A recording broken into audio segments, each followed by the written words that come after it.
Dag. I dag så skal vi se, hvad jeg bruger sådan supplements og sådan kreatin og alt det der. Så lad os bare komme i gang. Så det første jeg fik, det var proteinpulver.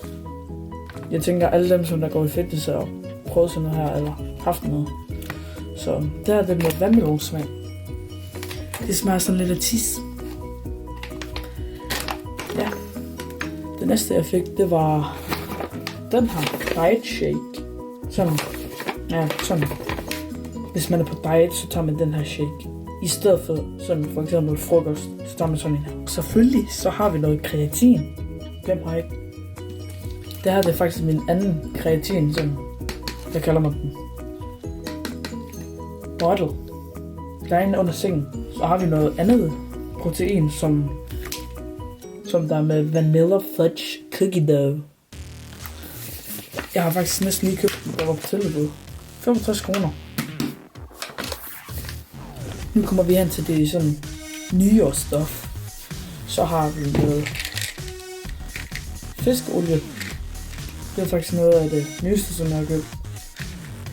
Så har vi nogle elektrolytter, som hvis jeg skal løbe eller sådan. Jeg tager dem hver morgen.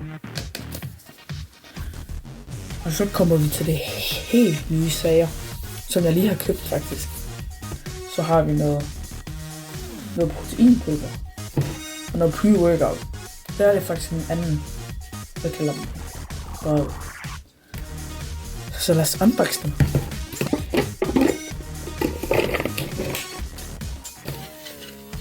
Juicy. Det er det med vaniljesmag. Juicy. En little scoop.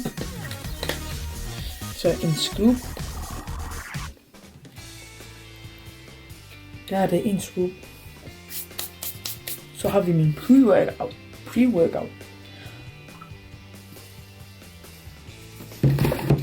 Lad os unboxe det. Lad os se, hvad det kan.